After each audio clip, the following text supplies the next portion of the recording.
गाणे directive principles of the state policy या संदर्भात आपल्या विचारांना आपल्यासमोर मांडण्याचा मी प्रयत्न करते। आज आपण मला जो विषय दिलेला आहे त्या विषयाच्या अनुषंगाने आपण बघतो की भारतीय राज्यघटनेमधला जे चौथा भाग आहे म्हणजे part 4 of the Indian constitution, ज्याच्यामध्ये directive principles of the state policy या संदर्भात आपल्याला या वेगवेगळ्या तत्वांचा विचार आज आपण करणार आहोत। मित्रांनो, directive principles of state policy हे पूर्ण सेपरेट प्रकरण इंडियन कॉन्स्टिट्यूशनमध्ये ठेवण्यात आले। कधी कधी आपल्या मनात प्रश्नही निर्माण होतो की इंडियन कॉन्स्टिट्यूशनमध्ये डायरेक्टिव्ह प्रिन्सिपल्ससाठी पूर्णतः एक सेपरेट चॅप्टर आणि विशेष करून आपण पाहतो की आर्टिकल नंबर 36 पासून 51 पर्यंत आहे ना, 36 पासून ते 51 पर्यंत ही कलम डायरेक्टिव्ह प्रिन्सिपल्सच्या संदर्भात देण्यात आलेली आहे। मग आता या डायरेक्टिव्ह प्रिन्सिपल्सच्या बाबतीत जेव्हा आपण विचार करतो तर ही डायरेक्टिव्ह प्रिन्सिपल्स का दिली असाही प्रश्न आपल्याला अनेकदा सतावतो। जेव्हा भारतीय राज्यघटनेचं जर तिसरं भाग बघितला आपण, कारण तुमच्या मागच्या लेक्चरमध्ये तुम्ही अभ्यासलेला असेलच की भाग 3 मध्ये आपल्याला मूलभूत अधिकार दिले। आता मूलभूत अधिकार देण्याच्या मागचा उद्देश आपल्या लक्षात आलेला आहे की भारताने लोकशाहीचा स्वीकार केलेला आहे आणि ज्या देशामध्ये लोकशाही असेल तिथे व्यक्ती विकासासाठी तिथे हक्क असणं अत्यंत आवश्यक आहे। म्हणून भारताने हक्काच्या बाबतीमध्ये आपण पाहतो की मूलभूत अधिकारांच्या बाबतीत आपण अमेरिकेचं अनुकरण केलेलं आहे। हक्क आपण स्वीकारली। भारतीय राज्यघटनेच्या प्रकरण 3 मध्ये कलम 14 पासून ते कलम 32 पर्यंत मूलभूत हक्कांची नोंद केलेली आहे। आपल्या मनात प्रश्न निर्माण झाला असेल की मॅडम हक्कावर का बोलतायत? याच्यासाठी बोलते कारण हक्काचं जे प्रकरण आहे ते कलम 12 पासून 35 पर्यंतच आहे।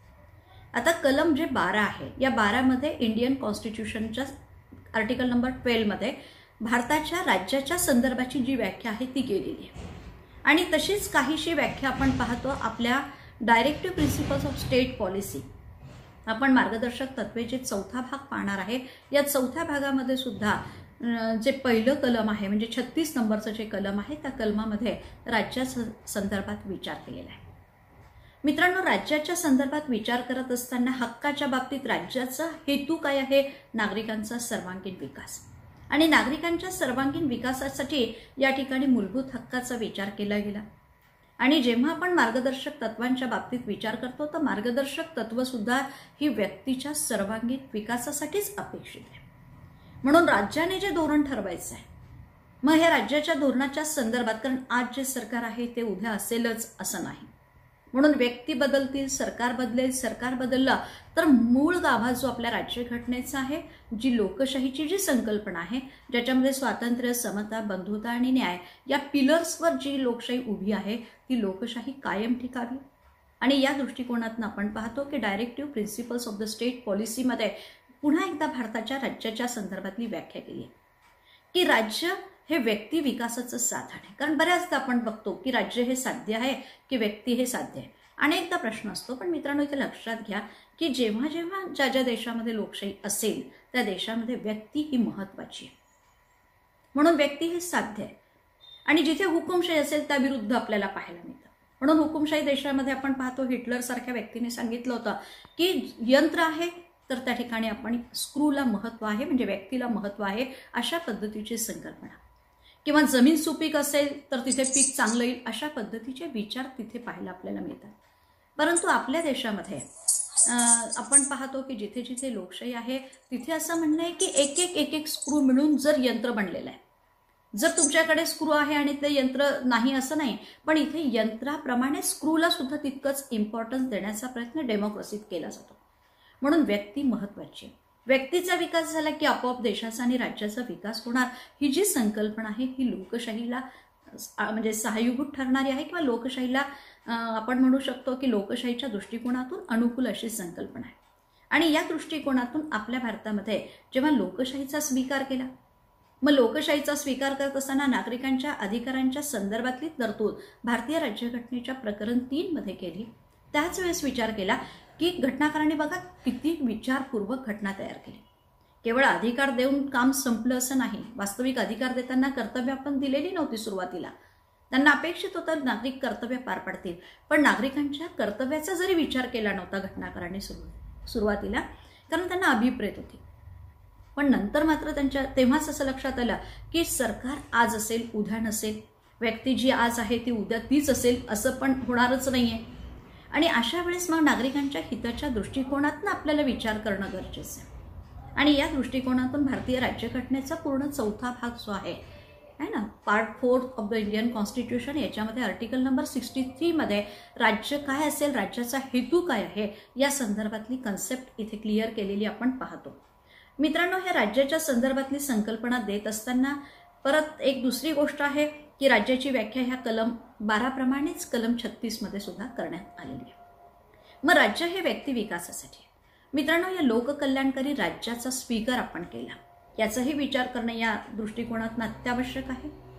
कारण राज्य म्हटली की 2 स्वरूपाचे राज्य आपल्याला पाहायला मिळतात. एक पॉलिसी स्वरूपाचं राज्य असेल आणि दुसरं आहे या ठिकाणी आपण पाहतो लोककल्याणकारी राज्य. आता पॉलिसी स्वरूपाच्या राज्याच्या संदर्भात जर विचार केला तर मित्रांनो, ग्रीक नगरराज्यामधली राज्य असतील किंवा मध्यंतरी 18व्या 19व्या शतकापर्यंत राज्याचं स्वरूप हे केवळ पॉलिसी स्वरूपाचं होतं. ज्याप्रमाणे पोलिसांचं काम असतं प्रोटेक्शन करणं, तशाच पद्धतीची स्वरूपाची संकल्पना राज्याच्या बाबतीत होती. मग ते व्यक्ती हिताचं संरक्षण असेल. आता आपण पाहतो की आपल्याला 2 गोष्टी अतिशय प्रिय आहे ना. आपण पाहतो की प्रत्येक व्यक्तीला आपल्या 2 गोष्टी अतिप्रिय आहे. मला जर कोणी म्हटलं की मॅडम जीव द्या, तर मी सहजासहजी जीव देणार नाही, कारण मला माझा जीव सुद्धा तितकाच प्रिय आहे. आणि दुसरी गोष्ट आहे, मला जर कोणी संपत्ती मागायला आला तर आपण बऱ्याचदा व्यंगात्मक चित्र सुद्धा पाहतो की वर्गणी गणपतीचा मागायला कोणीतरी आलेला आहे आणि घरामध्ये बाबा लहान मुलाला सांगतायत त्या पलंगाच्या खाली बसून की अरे सांग घरात नाहीये. म्हणजे संपत्ती सुद्धा सहजासहजी काढण्याची इच्छा आपली नसते. म्हणून व्यक्तीला 2 गोष्टी अतिप्रिय, एक स्वतःचं जीवन आणि दुसरी स्वतःची प्रॉपर्टी. आणि या दोन्ही गोष्टीचं प्रोटेक्शन करणं हे गव्हर्नमेंटची रिस्पॉन्सिबिलिटी होती, गव्हर्नमेंटची जबाबदारी होती. अकाउंटेबिलिटी म्हटलं तरी चालेल. म्हणून गव्हर्नमेंटची अकाउंटेबिलिटी काय आहे की आपलं स्वतःचं जीविताचं संरक्षण करणं आणि दुसरी गोष्ट आहे त्या ठिकाणी आपल्या प्रॉपर्टीचं प्रोटेक्शन करणं. पण या 2 गोष्टीच्या भोवती असलेली जी राज्य होती ती पॉलिसी स्वरूपाची होती. पण आपण बघतो की 20व्या शतकामध्ये जवळजवळ जगातल्या सर्वच राष्ट्रांनी लोककल्याणकारी धोरणाचा स्वीकार केला. मग आता पॉलिसी स्टेट आणि लोककल्याणकारी धोरणामध्ये काय फरक आहे, असा जर विचार केला तर आपल्या जन्मापासून ते मृत्यूपर्यंतची संपूर्ण जबाबदारी ज्या ठिकाणी गव्हर्नमेंट स्वतःकडे घेतात ते आहे लोकांच्या कल्याणासाठीचं राज्य. आज आपल्याला माहिती आहे की रस्त्यामध्ये गड्डे झालेले आहेत खूप. आता आमच्या भुसावळमध्ये तरी खूप खड्डे झालेले आहेत. आणि मग खड्डे झाले, दचका बसला की लगेच आम्ही म्हणतो काय भुसावळची नगरपालिका आमच्याकडे पाहायलाही तयार नाही. त्यानंतर रस्त्यावरचे लाईट बऱ्याच वर्षापासून किंवा बऱ्याच दिवसापासून गेले तरी शेवटी आम्ही नगरपालिकेच्या नावाने खडे फोडतो. किंवा बऱ्याच दिवसापासून इलेक्शन झाले नाहीत तरी आपल्या मनात येतं की नाही आपण आता या ठिकाणी इलेक्शन झाले नाहीत याला कोण जबाबदार आहे, तर आपल्या गव्हर्नमेंटला आपण रिस्पॉन्सिबल धरतो. त्यानंतर पाणी जरी आपल्याला वेळेवर मिळालं नाही, गटारी साफ झाल्या नाही, अनेक गोष्टी आहेत ज्याच्यामध्ये आपण लोकसंख्या वाढीसाठी सुद्धा सरकारला जबाबदार धरतो. म्हणजे याचं कारणच मुळात आहे की आपल्या जन्मापासून त्या मृत्यूपर्यंतची जबाबदारी सरकारने स्वीकारल्यामुळेच आपल्याला असं वाटतं बघा की आपला जन्म हा एखाद्या सरकारी इस्पितळामध्ये अगदी कमी खर्चात झाला पाहिजे, सरकारी शाळेत मला शिक्षण मिळालं पाहिजे. आणि हे जरी नाही मिळालं कारण आईवडील आता सरकारी शाळेत पाठवायला तयार नाही, कारण अवस्था कशी झाली आहे आपण बघतोय. पण तरी देखील आज आपल्या सर्वांची इच्छा आपण बघतो की मला सरकारी नोकरी मिळाली पाहिजे. कारण जिथे सरकारी नोकरी असेल ना तिथे चांगली छोकरी पण मिळते, हा आमचा अनुभव आहे. आणि म्हणून आपली धडपड असते की अर्निंग आहे, फिक्स अर्निंग असेल आणि त्याचबरोबर पुढच्या लाईफच्या दृष्टिकोनातून आम्हाला नोकरी पाहिजे. आणि ही नोकरी किंवा लाल दिव्याची गाडी सुद्धा आपल्याला कोण प्रोव्हाइड करताय, गव्हर्नमेंट प्रोव्हाइड करताय. म्हणजे इथे लक्षात घ्या की जन्मापासून ते मृत्यूपर्यंत मग तुमची नोकरी असेल, त्या नोकरीनंतर आपण पाहतो ज्या व्यक्तींना काम नाही त्यांना रोजगाराची हमी असेल, जे दुर्बल व्यक्ती असतील, अपंग व्यक्ती असतील त्यांच्यासाठीच्या सुविधा आहे. आणि सद्यस्थितीमध्ये आपण पाहतो की आपल्याकडे कोरोनाची जी भयानक परिस्थिती निर्माण झाली या संदर्भात सुद्धा डिसिजन कोण घेत आहे. कारण तुमच्या पुण्यामध्ये सुद्धा आपण पाहतो की बऱ्याच केसेस पूर्वीही वाढलेल्या होत्या, मध्यंतरी बऱ्याच अंशी कमी झालेल्या होत्या आणि आज पुन्हा एकदा ती परिस्थिती निर्माण झाली आहे की लॉकडाऊन आहे म्हणा, संचारबंदी आहे, काही भागामध्ये आता डिक्लेअर झालेली आपण पाहतो. पण हे डिक्लेरेशन पुण्याद्वारे, कारण तुम्ही आणि मी डिक्लेअर केलं तर हे कोणी ऐकणार नाही. इथे शासनाला जर शासनाचे आदेश असतील तर ते आपल्यावर बंधनकारक आहे. आणि हे शासन का लक्षात घेत आहे मला सांगा, बऱ्याच वेळेस आमची चर्चा होते, आमचे काही स्टाफ मेंबर म्हणतात गवर्नमेंट पागल है, गवर्नमेंट ने इतने दिन इकॉनॉमी पर इतना बॅड इफेक्ट करके रखा है. आणि इतके दिवस तुम्ही सगळं बंद करून ठेवलं, किती कामगारांचा प्रश्न आला आणि आता मात्र सगळं उघडं केलंय आणि परत आता वाढलाय आणि परत लॉकडाऊन जर केला तर लोकांनी जायचं कुठे? अनेक लोक उपाशी मारतायत म्हणे. पण एक लक्षात घ्या की आपल्या हेल्थ असेल तर वेल्थ आहे याचा विचार करून गव्हर्नमेंट त्या ठिकाणी निर्णय घेतो. आणि ही सगळी पॉलिसी कशामुळे? तर केवळ पब्लिक वेलफेअर कन्सेप्टमुळे, लोककल्याणकारी धोरणाचा स्वीकार शासनाने केल्यामुळे सरकारला हा निर्णय घेणं स्वाभाविक आहे. तर मित्रांनो, अशा प्रकारे लोककल्याणकारी धोरणाचा स्वीकार केल्यामुळे त्या संदर्भात शासनाला हे निर्णय घ्यायचे आहेत आणि म्हणून कलम 38 मध्ये लोककल्याणकारी धोरणाच्या संदर्भात विचार केला. म्हणून बघा, प्रकरण 4 मधलं कलम 38 आहे पब्लिक वेलफेअरच्या संदर्भात, कारण राज्याचं धोरण आहे लोकांचं कल्याण करणं. आणि मग लोकांचं कल्याण करण्यासाठी सरकारने कशा पद्धतीची पॉलिसी ठरवली पाहिजे, कसं धोरण आखलं पाहिजे, याच्यासाठीची ही गाईडलाईन आहे. याच्यासाठीचे हे डायरेक्टिव्ह प्रिन्सिपल्स आहेत जे इंडियन कॉन्स्टिट्यूशनच्या पार्ट 4 मध्ये दिलेले आहेत. पण मित्रांनो, कधी कधी प्रश्न असा पडतो की या डायरेक्टिव्ह प्रिन्सिपल्सच्या बाबतीत आपण बघतो की जर एखादं तत्व गव्हर्नमेंटने फॉलो केलं नाही तर आपण कोर्टात जाऊ शकू की नाही, असाही प्रश्न आपल्याला येतो. तर इथे आपण पाहतो की आपल्या भारतीय राज्यघटनेमध्ये जी काही प्रकरण 3 मध्ये फंडामेंटल राईट्स दिलेले आहेत त्याच्या प्रोटेक्शनची प्रोव्हिजन सुद्धा त्या ठिकाणी केली आहे. म्हणून आर्टिकल 32 मध्ये आपण पाहतो 32व्या कलमामध्ये सनदशीर उपायांचा अधिकार दिलेला आहे, ज्याला आपण घटनात्मक उपायांचा अधिकार सुद्धा म्हणतो.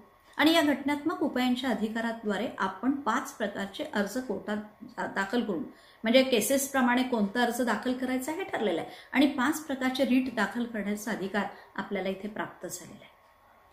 हा झाला मूलभूत हक्कांच्या बाबतीत. मग अशी काही प्रोव्हिजन आपल्या मार्गदर्शक तत्वांच्या बाबतीत आहे का, की या मार्गदर्शक तत्वे जी दिली आहेत ती कंपल्सरी राज्यांवर बंधनकारक आहेत का? तर याचं उत्तर नकारार्थी आहे, नाही म्हणून येणार आहे. कारण ही गाईडलाईन आहे, सरकारने करावं ही अपेक्षा आहे, केलंच पाहिजे असं बंधन नाही. त्यामुळे ह्या डायरेक्टिव्ह प्रिन्सिपल्सचा जो आपण विचार करणार आहोत, मॅडमनी मला सांगितलं, वैशाली मॅडमने, की मॅडम शक्यतो सोशल आणि इकॉनॉमिकल याच्यावर जास्त भर द्या, पॉलिटिकल आणि इंटरनॅशनलवर आपण फक्त एक जस्ट आढावा म्हणून घेऊ, बाकी आपला फोकस हा कशावर असेल? सुरुवातीच्या सामाजिक आणि आर्थिक तत्वांवर.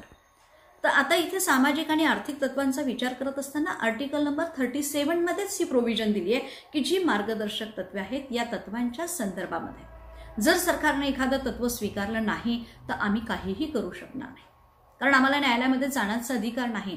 म्हणून कलम 37 जे आहे ना, हे मार्गदर्शक तत्वांना न्यायालयीन कक्षाच्या बाहेर ठेवण्यात आलेलं आहे, हे लक्षात घ्या. त्यामुळे आपल्याला एखादी म्हणजे तत्व सरकारने स्वीकारलं नाही, आता आपण पाहतो दारूबंदीचं तत्व आहे आणि या दारूबंदीच्या तत्वाचा स्वीकार जरी सरकारने केला तरी पूर्णतः झालेला नाही आणि याच्या विरुद्ध आपण कुठेही कोर्टात अपील करू शकत नाही, हे लक्षात घ्या. आणि या संबंधीची जी प्रोव्हिजन आहे ती आर्टिकल नंबर 37 मध्ये. म्हणून मित्रांनो, कलम 36 मध्ये काय केलंय? राज्याची व्याख्या दिलेली आहे.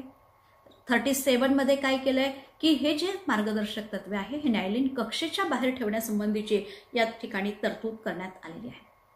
त्यानंतर आपण पाहतो कलम 38 जे आहे, या 38व्या कलमामध्ये सामाजिक आर्थिक न्यायाच्या संदर्भातली संकल्पना आहे, ज्याच्यामध्ये पब्लिक वेलफेअरच्या संदर्भात विचार केलाय की राज्याचं धोरण हे लोककल्याणकारी असेल आणि राज्याने लोकांच्या सामाजिक असतील, आर्थिक असतील किंवा राजकीय आहे या वेगवेगळ्या दृष्टिकोनातून न्याय देण्याचा प्रयत्न.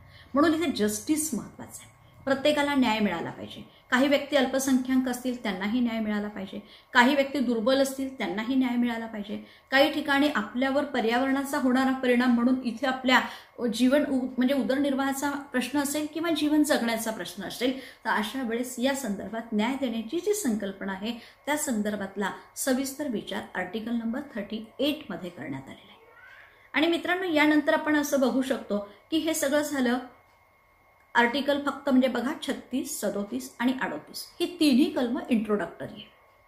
इथे मार्गदर्शक तत्वे एकामध्येही स्पष्ट झालेली नाही, केवळ फक्त त्या तत्वांच्या संदर्भातली पार्श्वभूमी दिलेली आहे की राज्याची पॉलिसी कशी असेल, राज्य काय करणार आहे. त्यानंतर ते मार्गदर्शक तत्वांच्या बाबतीत आपण न्यायालयात जाणार नाही. आणि तिसरी गोष्ट आहे सामाजिक आर्थिक आणि राजकीय न्यायाच्या दृष्टिकोनातून विचार केला, याचं कारण आहे लोककल्याणकारी धोरण.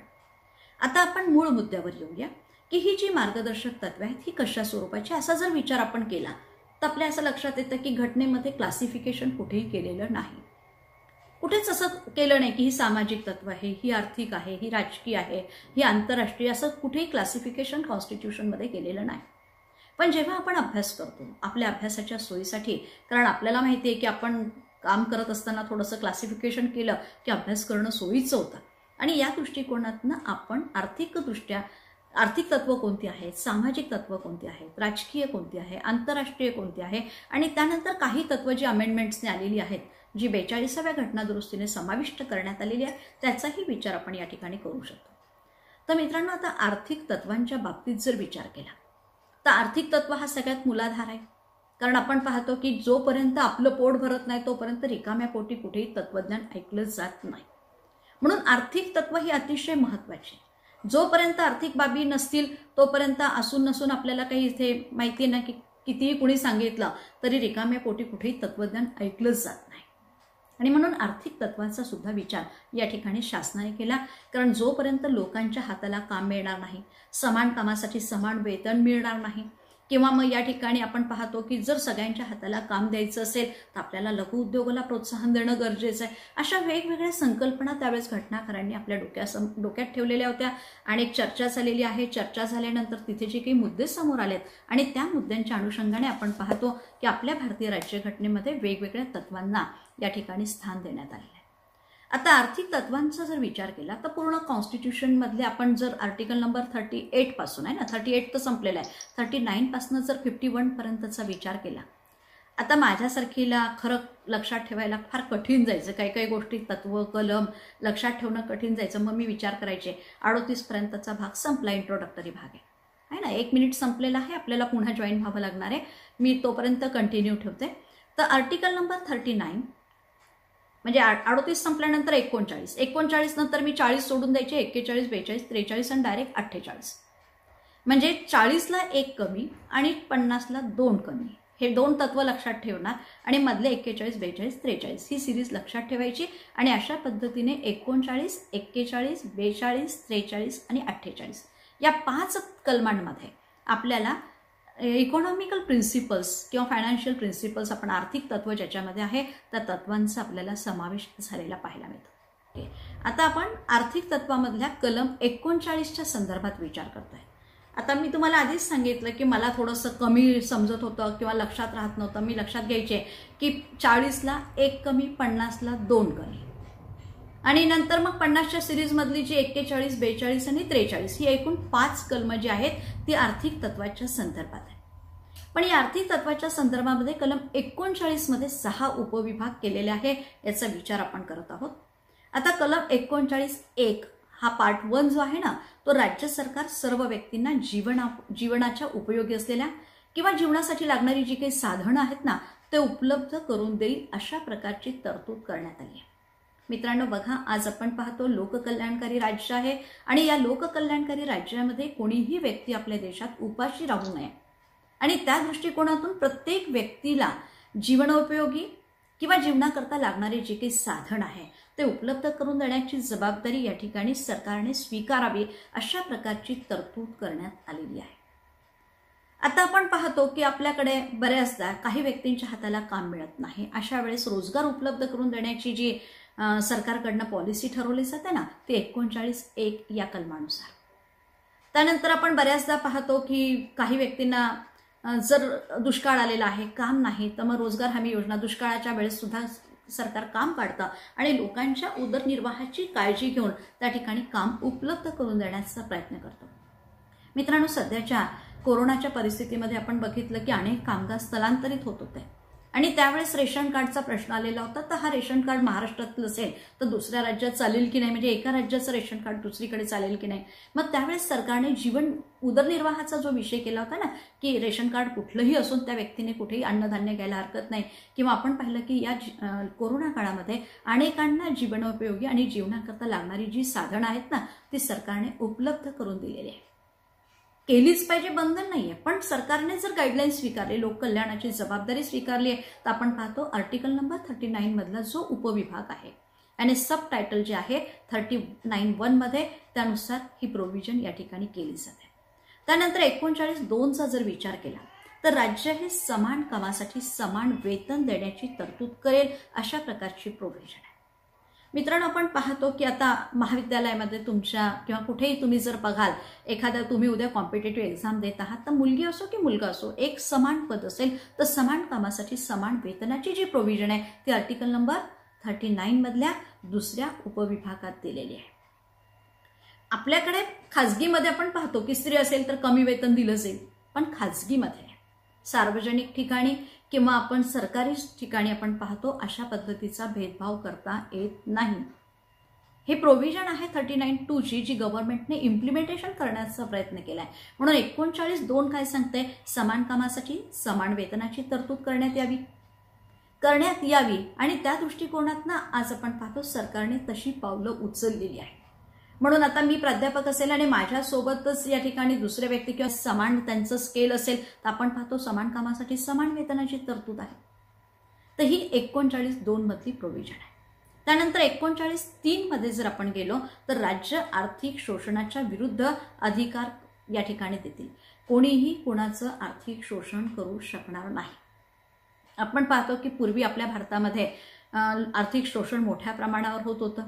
म्हणून जर तुमच्याकडनं काम करून घेताना सध्या अलीकडे सरकारने सांगितलंय की तुम्ही जर ओव्हरटाईम ड्युटी करत असाल तर त्या प्रमाणात तुम्हाला वेतन सुद्धा दिलं जाईल. ही जी प्रोव्हिजन आहे 39(3) प्रमाणे.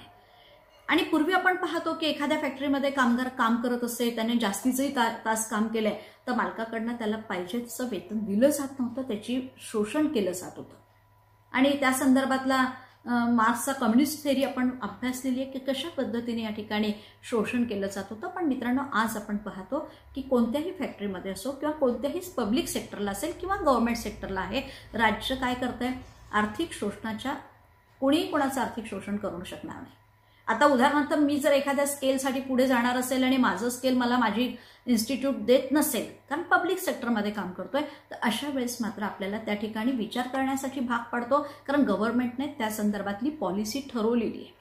म्हणजे पॉलिसी होती की समान कोणी कुणाचं शोषण करणार नाही आणि सरकारने त्या दृष्टिकोनातून पावलं उचललेली आहे. म्हणून आज आपल्याला या ठिकाणी पाहतो की आपण कोणीही कोणाचं आर्थिक शोषण करू शकणार नाही अशा प्रकारची प्रोव्हिजन या ठिकाणी आपल्या देशामध्ये करण्यात आलेली आहे. त्यानंतर कलम 39 मधला चौथा जर पार्ट आपण बघितला तर या चौथ्या पार्टमध्ये लहान बालकांच्या संदर्भातला विचार आहे. कारण पालक आहे आणि अल्पवयीन व्यक्ती आहे, यांचं शोषणाचं संरक्षण करेल. ह्या गोष्टी इथे लक्षात घ्या की जर छोटासा मुलगा असेल किंवा त्याला काही ठिकाणी आपण पाहतो की आरोग्याचा प्रश्न असेल लहान बालकांचा, तर त्या ठिकाणी गव्हर्नमेंटने त्या संदर्भात योग्य ती काळजी घेतली पाहिजे. आणि पालकत्व कोणीही स्वीकारा, मग पालकत्व स्वीकारण्यासाठी एखादी संस्था जरी पुढे आली तर गव्हर्नमेंट त्याला कॉपरेट करेल. आणि अशा पद्धतीने आज आपण पाहतो आपल्याकडे पोलिओचा जो डोस होता ना, आज आपल्या भारतातनं पोलिओ जवळपास नष्ट झाल्याच्या संदर्भातल्या आपण गोष्टी ऐकतोय की आपल्याकडे पूर्णतः समूळ पोलिओचा नायनाट झालाय.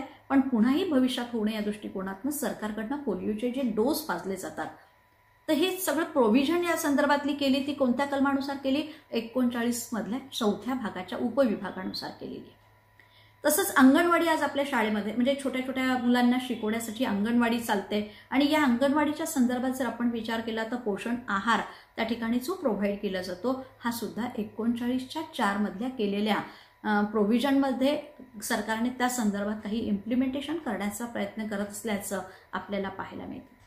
त्यानंतर 39 मधला जर 5वा भाग बघितला तर या 5व्या भागामध्ये समान न्याय आणि निशुल्क न्याय व्यवस्था या संदर्भातला विचार आहे. कारण व्यक्ती कुणीही असो तिथे कायद्यासमोर सर्व व्यक्ती समान असतील या संबंधीची तरतूद आपण कलम 14 मूलभूत हक्कात बघितले. पण इथे मूलभूत हक्काच्या पुढची गोष्ट आहे की जर एखाद्या व्यक्तीला न्याय देताना समान न्याय दिला पाहिजे. न्याय देताना सुद्धा भेदभाव करायला नको. ते पदाच्या बाबतीत असेल, व्यक्तीच्या बाबतीत असेल, आर्थिक घटक असेल, राजकीय घटक असेल किंवा सामाजिक घटक असेल. म्हणून व्यक्ती समाजामध्ये एखादी श्रेष्ठ असेल, एखादी कनिष्ठ आहे म्हणून त्या ठिकाणी भेदभाव होणार नाही. म्हणून समान न्याय. आणि दुसरी गोष्ट आपण पाहतो की बऱ्याच वेळेस आर्थिकदृष्ट्या दुर्बल असलेल्या व्यक्ती किंवा अनुसूचित जाती जमातीच्या व्यक्ती आहेत, इकॉनॉमिकल जर त्या दुर्बल असतील आणि त्यांना जर न्याय घेता येणं शक्य नसेल तर त्यांच्यासाठी निशुल्क न्याय व्यवस्थेची जी प्रोव्हिजन आहे ना, या संदर्भातली तरतूद कलम 39 मधल्या 5व्या भागामध्ये केलेली आहे. म्हणून आज आपण पाहतो समान न्याय असेल आणि निशुल्क न्याय व्यवस्थेच्या संदर्भातली प्रोव्हिजनमध्ये माहितीचा अधिकार आपल्याला अगदी छानपैकी माहिती आहे असं मला तरी वाटतं. मग इथे आपण पाहतो की आर्टिकल नंबर 39(5) मध्ये दिलेलं आहे की समान न्याय आणि निशुल्क न्याय व्यवस्थेची तरतूद या ठिकाणी करण्यात आलेली आहे. त्यानंतर आपण कलम 39 मधला जर 6वा उपविभाग जर बघितला तर यामध्ये आर्थिक व्यवस्था राज्य निर्माण करेल. म्हणजे बघा कशी आर्थिक व्यवस्था निर्माण करेल की ज्यामध्ये खूप श्रीमंत काही व्यक्ती असणार नाही आणि खूप गरीब काही व्यक्ती असणार नाही. म्हणजे ही जी समाजवादाची संकल्पना आहे या समाजवादाच्या संकल्पनेवर आधारित जी प्रोव्हिजन आहे ती 39(6) मध्ये कॉन्स्टिट्यूशन मेड तयार करताना त्या ठिकाणी आपण पाहतो घटना समितीच्या सदस्यांनी केली आहे. म्हणजे किती विचारपूर्वक ही राज्यघटना तयार केली. आपल्या देशामध्ये काही व्यक्ती श्रीमंत आहेत, काही गरीब आहेत आणि ही विषमता जोपर्यंत नष्ट करत नाही, म्हणजे आर्थिक विषमता नष्ट होत नाही तोपर्यंत सामाजिक आणि राजकीय विषमतेला अर्थ उरणार नाही याची जाणीव होती. आणि त्या दृष्टिकोनातून आपण पाहतो की समाजामध्ये कुणी श्रीमंत आणि गरीब असणार नाही आणि समाजवादी न्याय व्यवस्था या ठिकाणी निर्माण करण्याचा प्रयत्न केला जाईल. मित्रांनो, आज आपण पाहतो आपल्याकडे टॅक्स प्रोव्हिजन जे आहेत ना, म्हणजे आपण खूप दूर नाही जात पण टॅक्स प्रोव्हिजन जी आहे आपल्याकडे कराची जी म्हणजे कर लावला जातो ह्या कराच्या संदर्भात आपण पाहतो की उत्पन्नाच्या आधारानुसार कर आकारणी केली जाते.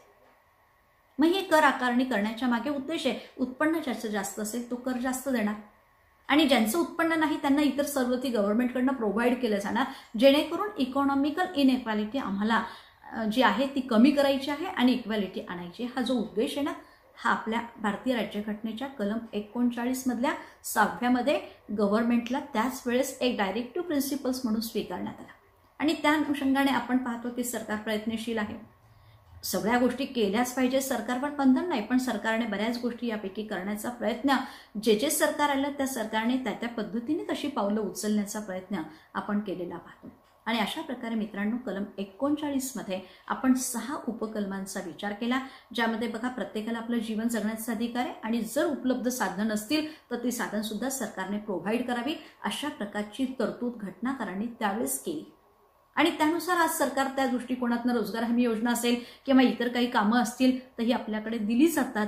ते त्यामागचा मुख्य उद्देश होता कलम 39(1) ची अंमलबजावणी करणं.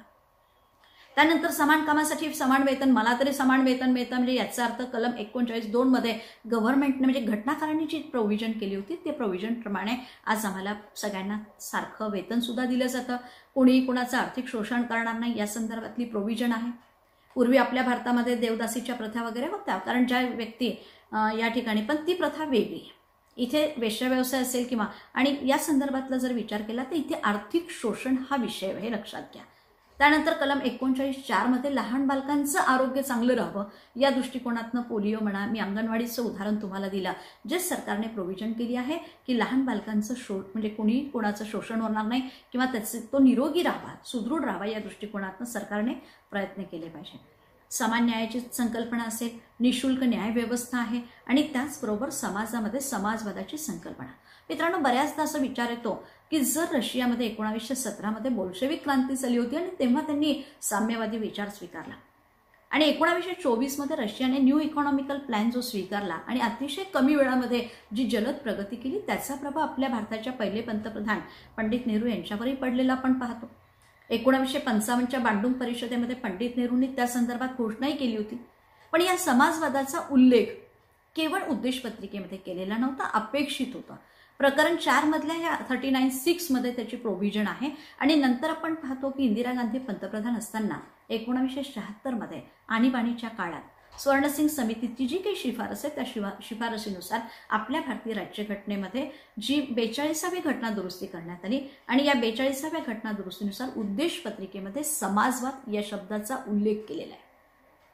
आणि एकदा विद्यार्थी विचारतात की समाजवाद म्हणजे काय.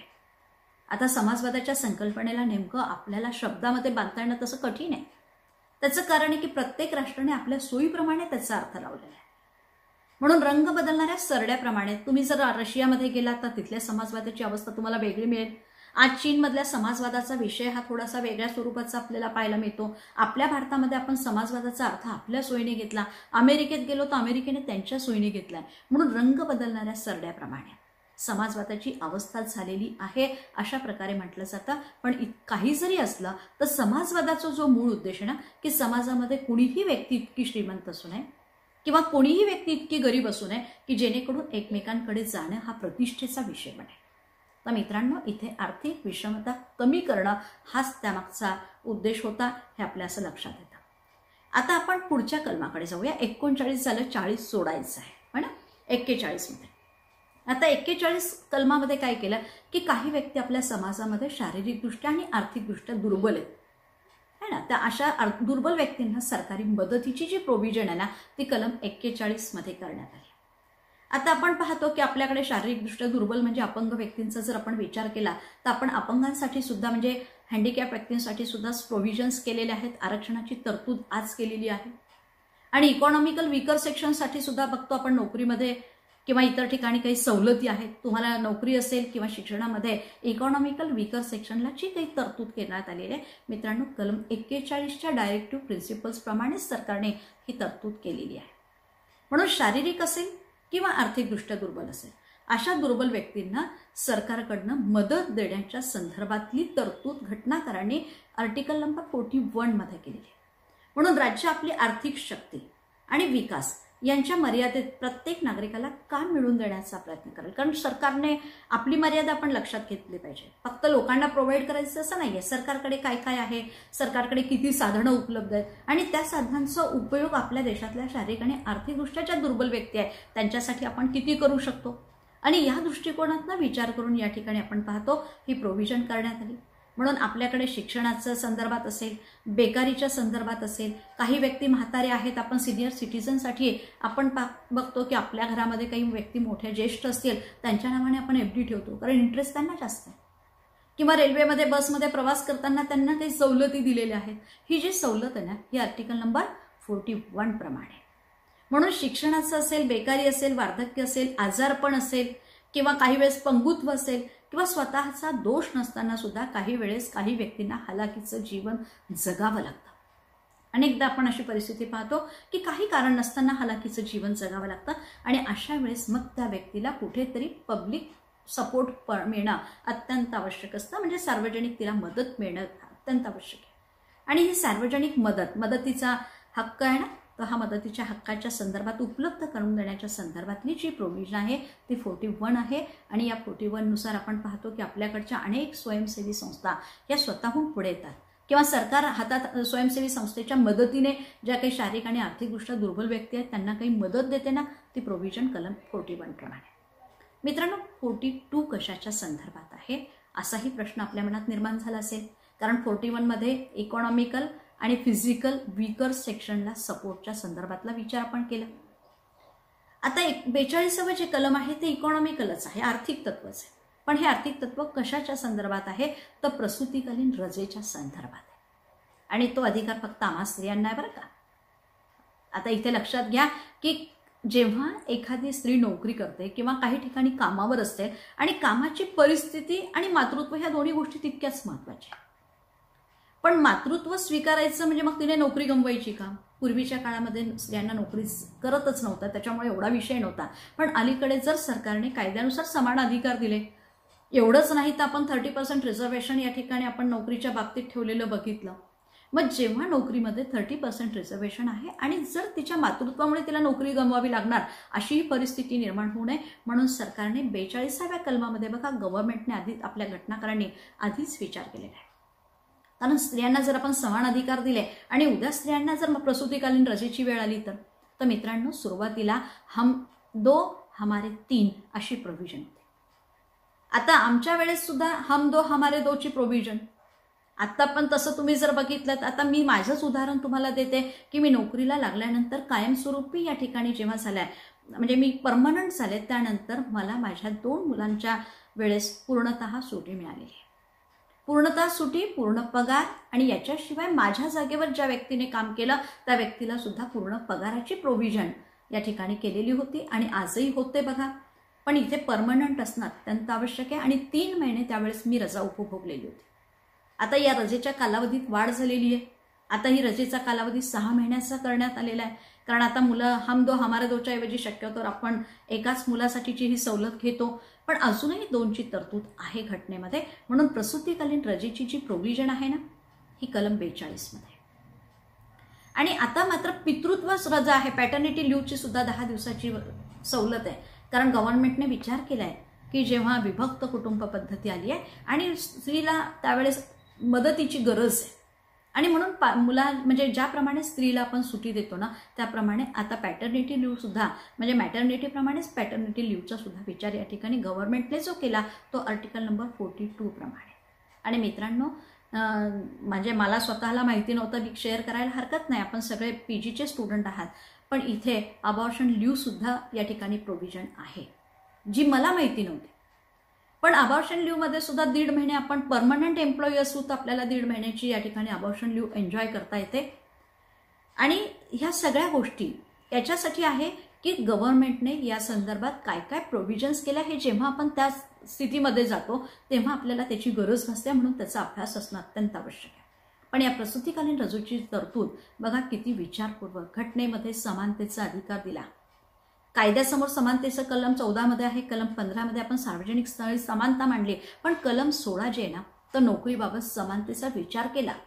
पण नोकरीबाबत समानतेचा विचार करत असताना स्त्री बऱ्याच वेळेस पाहतो की चुलीमुळे नाही पण मुलामुळे नोकरी करेल की नाही ही शंका होती. आणि जर अर्धी शक्ती आपल्याला पुन्हा या ॲक्टिव्हमध्ये म्हणजे ॲक्टिव्हली देशाच्या विकासासाठी जर वापरायची असेल तर ही सुद्धा प्रोव्हिजन करणं गरजेचं आहे. म्हणून प्रसूतीकालीन रजेची तरतूद आज आपण पाहतो सरकारने त्या संदर्भात वेगवेगळे धोरण आखलेले आहेत आणि तशी या ठिकाणी सवलत पण दिली जाते. आता कलम 43 बद्दल आपण विचार करूया. कलम 43 मध्ये कामगारांना निर्वाह वेतन देण्याच्या संदर्भातली प्रोव्हिजन आहे. शेती असेल, उद्योगधंदा किंवा इतर क्षेत्रामध्ये आपण काम करणारे कामगार पाहतो आणि या कामगारांना त्यांचं जीवन वेतन सुद्धा दिलं पाहिजे.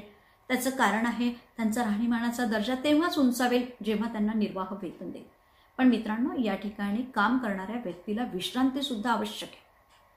आता विश्रांती म्हटल्यानंतर आपण पाहतो की सध्या आपल्याकडे 6 दिवसाचा आठवडा आहे. गव्हर्नमेंटने आता पब्लिक सेक्टरमध्ये 5 दिवसाचा आठवडा करण्याचा प्रयत्न केला आहे. आत्ताही आपण पाहतो की 2nd आणि 4th वीकमध्ये सुट्टी असते काही बँकां ठिकाणी किंवा सरकारी ठिकाणी. म्हणजे तिथे ते 2 दिवस सुट्टीचे देण्याच्या मागचा उद्देशच आहे की जेव्हा तुम्ही काम करणारा व्यक्ती सातत्याने काम करतो त्याची रिमेनिंग म्हणजे त्याची जी गेलेली एनर्जी आहे ती त्याला भरून काढायची. त्याला म्हणजे कुठेतरी वर्क कल्चरमध्ये चेंज करणं गरजेचं आहे आणि म्हणून त्याला काम करत असताना विश्रांती सुद्धा आवश्यक असेल. आणि या विश्रांतीच्या संदर्भात सरकारने त्या संदर्भात विचार करणं गरजेचं आहे. मग ग्रामीण भागातील आपण जर विचार केला तर वैयक्तिक म्हणा, पर्सनल म्हणा किंवा पब्लिक पद्धतीने आपण जे लहान लहान छोटे छोटे उद्योगधंदे चालवतो ना त्याला सुद्धा वाढविण्यासाठी त्या ठिकाणी प्रयत्न केला पाहिजे, हाही त्यामागचा उद्देश. मित्रांनो कामगारांना निर्वाह वेतन देणं जेणेकरून तो कामगार पुन्हा कामावर येईल, तुमचे उद्योगधंदे पुन्हा नवीन जोमाने काम करेल. मला सांगा 2 दिवस मला जर सुट्टी मिळाली आणि तिसऱ्या दिवशी मला माहिती आहे की माझं हे काम आहे, मला करणं गरजेचं आहे, मग अशा वेळेस आपण मोठ्या उत्साहाने पुन्हा त्या ठिकाणी कामाला लागू शकतो. म्हणून आपल्या भारतीय राज्यघटनेत विश्रांतीचा जरी अधिकार नाही, जर रशियाची राज्यघटना जर बघितली ना तर रशियाच्या राज्यघटनेमध्ये प्रत्येक नागरिकाला जसा कामाचा अधिकार आहे तसाच त्याला विश्रांतीचा अधिकार सुद्धा दिलेला आहे, त्याला राईट्स आहे. पण आपल्याकडे राईटमध्ये त्याचा उल्लेख नाही केला, डायरेक्टिव्ह प्रिन्सिपलमध्ये केलेला आहे. म्हणून कामगारांना निर्वाह वेतन द्यायचं आणि त्याचबरोबर निर्वाह वेतन देत असताना सुट्टीचा जो दिवस आहे त्या दिवशीचा सुद्धा पगार द्यायचा, तो पगार कापता येणार नाही. अशा पद्धतीची जी प्रोव्हिजन आहे ती आर्टिकल नंबर 43 मध्ये. तर मित्रांनो 39 मध्ये आपण बघितल्या वेगवेगळ्या प्रोव्हिजन्स आहेत, त्याचा विचार आपण मागच्या आता केलेलाच आहे. पण 41 मध्ये फिजिकल आणि इकॉनॉमिकल वीकरसाठी गव्हर्नमेंट सपोर्ट करणार, मदत करणार याचा विचार आहे. कलम 42 मध्ये आम्हा स्त्रिया आहे ना. 42 मध्ये महिला आहे, महिलांसाठी प्रसूतीकालीन रजा.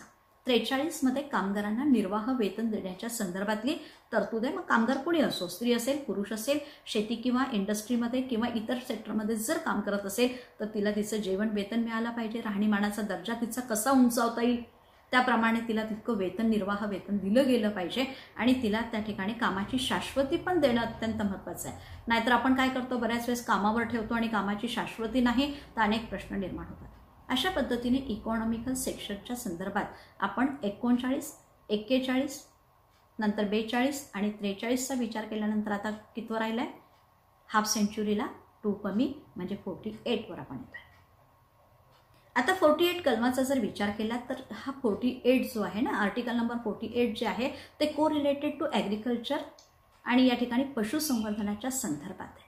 मित्रांनो आपण पाहतो की भारत हा कृषीप्रधान देश आहे आणि या कृषीप्रधान देशामध्ये आपल्याकडे काही लोक बारमाही शेती करतात, काही लोक आपण पाहतो हंगामी शेती करतात. मग अशा वेळेस त्यांना जोडधंदे म्हणून गायी असतील, वासरे असतील किंवा इतर जनावर आहेत यांचं जतन करण्याचं, त्याची सुधारणा करण्याचा हा अधिकार जो आहे ना, आणि विशेष करून गोहत्या बंदीच्या संदर्भातला जो विषय आहे ना, तर तो कशामध्ये येतोय? कलम 48 मध्ये.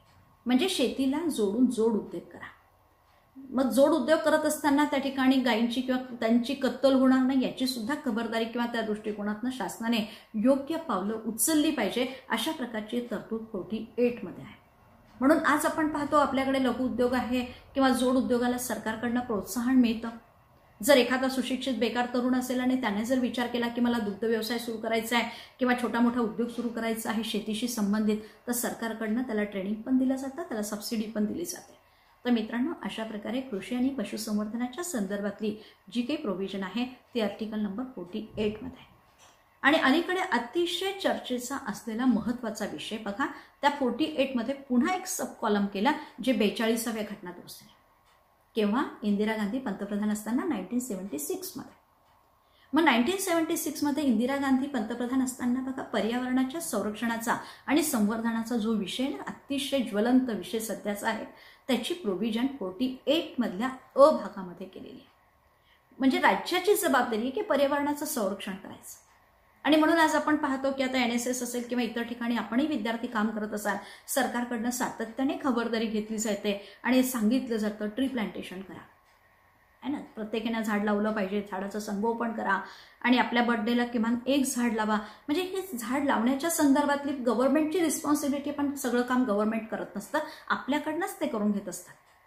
म्हणून वने असतील, जंगल असेल किंवा नैसर्गिक साधन संसाधने आहे, मग नद्या असतील, तलाव आहे, समुद्र आहे किंवा यामध्ये राहणारे जे काही जीव असतील ना, त्या जीवांचं संरक्षण करण्याची आणि त्यांच्या संवर्धनाची जबाबदारी सरकारने स्वीकारावी. अशा प्रकारे पर्यावरण संरक्षण आणि संवर्धनाच्या संदर्भातली तरतूद भारतीय राज्यघटनेच्या 48 मधल्या सबसेक्शन ए मध्ये म्हणजे 48 अ मध्ये करण्यात आली. आणि ही कशाने करण्यात आली आहे? घटना दुरुस्तीने. आणि घटना दुरुस्ती कोणती आहे? 42वी. केव्हा झाली?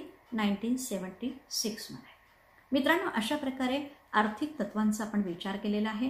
म्हणून आर्थिक तत्व पुन्हा एकदा 40ला 1 कमी, 50ला 2 कमी, मध्ये 41, 42, 43. ओके, यानंतर पुढे चलू, नो प्रॉब्लेम. आता यानंतर आपण सामाजिक तत्वांच्याकडे वळूया. आर्थिक तत्व 5 आहेत ज्याचा विचार आपण केला. म्हणजे आपल्या भारतीय राज्यघटनेमध्ये आर्थिक तत्वांसाठी सर्वात जास्त कलम या ठिकाणी दिलेली आहे, ती 5 कलम आहे. आणि जी सामाजिक तत्व आहेत त्या सामाजिक तत्वांसाठी 4 तत्वांचा इथे विचार केलेला आहे. आता ही 4 तत्व कोणती आहेत त्याच्यामध्ये कंटिन्यू लक्षात ठेवा. 45, 46, 47, मग 48 आपण पाहिलं आधी होऊन गेलेला आहे, मग 49. म्हणून सामाजिक तत्वामध्ये 45, 46, 47, 49 ही 4 तत्व आपण लक्षात ठेवणार आहोत. आता 45वा कलम कशाच्या संदर्भात आहे? मित्रांनो, आज आपण पाहतो की 6 वर्षाचे खालील जे बालक आहेत ना, त्यांचं संगोपन आणि त्यांच्या शिक्षणाची जबाबदारी सरकारने करावी. 10 वर्ष ते 14 वर्ष गटातील जे बालक असतील ना, त्या बालकांचं संगोपन आणि शिक्षण याची जबाबदारी सरकारने करावी. या संदर्भातली प्रोव्हिजन आपल्या भारतीय राज्यघटनेच्या कलम 45च्या मार्गदर्शक तत्वात केली आहे. आणि बऱ्याचदा कॉम्पिटेटिव्ह एक्झाममध्ये हा प्रश्न विचारलाही जातो की भारतीय राज्यघटनेच्या कोणत्या कलमामध्ये बालकांच्या संगोपन आणि शिक्षणाच्या संदर्भात मार्गदर्शक तत्वात तरतूद करण्यात आली, ते आहे 45. आता याच्यामध्ये आपण पाहतो की 6 वर्षाखालची जी बालक असतील त्या बालकांच्या आरोग्याच्या दृष्टिकोनातनं, शिक्षणाच्या दृष्टिकोनातनं, संगोपनाच्या दृष्टिकोनातनं या ठिकाणी सरकारने आज काळजी घेण्याचं जे धोरण ठरवलं ते कलम 45 नुसार. आणि त्यानंतर राज्यघटना अंमलात आल्यानंतर त्यांनी असं म्हटलेलं होतं बघा, डायरेक्टिव्ह प्रिन्सिपल्समध्येच असं म्हटलं होतं की भारताची राज्यघटना अंमलात आल्यानंतर 10 वर्षाच्या आत 14 वर्षाच्या आतील बालकांसाठी सक्तीचं आणि मोफत शिक्षणाची तरतूद करण्यात यावी. कल्पना करा की घटनाकारांनी 1946 ते 1950 या दरम्यान बनवलेली घटना, 49च्या दरम्यान, 50 मध्ये आपण ती अंमलात आणलेली आहे. आणि त्यावेळेस त्यांनी ठरवलं की आपल्याला लहान बालकांना कंपल्सरी शिक्षण द्यायचं आहे, सक्तीचं द्यायचं आहे आणि तेही मोफतच द्यायचं आहे. पण खूप आपल्याला उशीर लागला हे आपल्याला माहिती आहे. 86वी घटना दुरुस्ती 2002ची आणि या 2002 मध्ये आपण सक्तीचं आणि मोफत शिक्षणाची प्रोव्हिजन केली. घटनाकारांची अपेक्षा काय होती आणि प्रत्यक्ष स्थिती काय आहे याचा जर विचार केला तर आपल्या लक्षात येतं की कलम 45 बालकांच्या संदर्भात हे लक्षात ठेवा. मग बालकांचं संगोपन असेल किंवा बालकांचं शिक्षण असेल, या संदर्भातली ही प्रोव्हिजन आहे. यानंतर कलम 46च्या संदर्भात जर विचार केला तर जे दुर्बल घटक आहेत ना, त्या दुर्बल घटकांचं शैक्षणिक आणि आर्थिक हितसंवर्धन, कलम 46 मध्ये दुर्बल घटकांचं शैक्षणिक आणि आर्थिक हितसंवर्धन करण्याच्या संदर्भातली ही तरतूद आहे.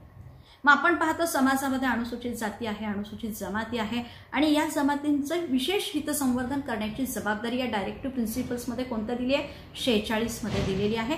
या संदर्भात आपल्याला माहिती आहे की अनेक गोष्टी त्या दृष्टिकोनातून सरकारने काही पावलं पण उचललेली आपल्याला माहिती आहे. म्हणून कलम 46 दुर्बल घटकांचे शैक्षणिक आणि आर्थिक हितसंवर्धन. म्हणून SC STंसाठीचं रिझर्वेशन असेल, शिक्षणामध्ये सवलत असेल किंवा शैक्षणिक फी मधली माफी असेल, हा सगळा भाग कशाच्या संदर्भात येतो? आपण पाहतो कलम 46च्या अंतर्गत. कलम 47 जे आहे ना, आपल्या राहणीमानाचा दर्जा उंचावण्याच्या संदर्भातला आहे.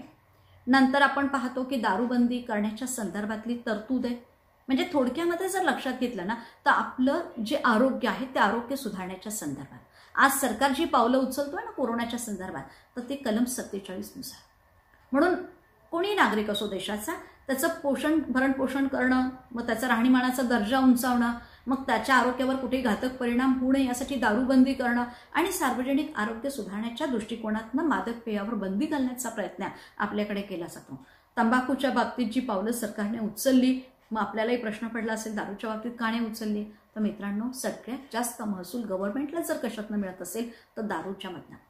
आणि म्हणून सरकार अजूनही आपण पाहतो की जरी दारू पिणं घातक आहे हे माहिती आहे, अनेक स्त्रियांचे संसार केवळ या लाल दारूच्यामुळे उद्ध्वस्त झालेले आहे. तिचं कपाळावरचं कुंकू पुसलं गेलेलं आहे. आपण अनेक उदाहरणं त्या ठिकाणी पाहिलेली आहेत. पण मित्रांनो, इथे अजूनही सरकार त्या संदर्भात कठोर पावलं उचलत नाही. त्याला कारण आहे. पण मात्र आपल्याकडे तुम्ही आता सिनेसृष्टीमध्ये पाहतायत, मला ते चरस गांजा वगैरे काही शब्द माहिती नाही, पण त्या संदर्भात म्हणजे मादक पेय किंवा आरोग्याला घातक असणारी जी काही आहे ना घातक पदार्थ, याच्यावर मात्र सरकार बंदी घालत आहे. फक्त अफवा त्याच्यामध्ये लक्षात घ्या की आपण जे ड्रग्ज घेतो म्हणजे औषधी, ड्रग्ज या अर्थाने मी काय म्हणते औषधी, या औषधामध्ये जर काही पेय असतील तर ती पेय डॉक्टरांच्या सल्ल्याने वापरण्यास हरकत नाही. अशा प्रकारची प्रोव्हिजन या ठिकाणी करण्यात आलेली आहे. यानंतर कलम 49 मध्ये जी राष्ट्रीय स्मारक आहे आणि ऐतिहासिक स्थळ आहेत ना, त्या स्थळांच्या संदर्भातली तरतूद आहे. पण मित्रांनो, जेव्हा म्हणजे मी लहान असताना, मी तुम्हाला दोष नाही देणार, मी पण लहान असताना एखाद्या ऐतिहासिक स्थळावर गेलेलो आहे आणि तिथे कुठे दगड दिसला तर कसा कोरून आपलं नाव काढता येईल असा प्रयत्न आम्ही पण केला आहे. पण वास्तविक त्या ऐतिहासिक स्थळांचं संरक्षण करणं, ते स्मारक जपून ठेवणं, पुढच्या पिढीला त्याची आठवण राहावी आणि त्या संस्कृतीचं आपल्या म्हणजे कुठेही लूट होणार नाही, तिचं विद्रुपीकरण होणार नाही किंवा ते ठिकाणं कशा पद्धतीने लोक पावणार नाही याची खबरदारी आज शासनाकडनं घेतली जाते. घ्यावी ही अपेक्षा घटनेच्या कलम 49 मध्ये घटनाकारांनी दिलेली होती डायरेक्टिव्ह प्रिन्सिपल्समध्ये. आणि आज आपण पाहतो आमच्या जवळ असलेली अजिंठ्याची लेणी असेल किंवा वेरूळची लेणी असेल किंवा इतर तुमच्याकडची सुद्धा शनिवार वाड्याची अवस्था मी पण मागे पाहिली.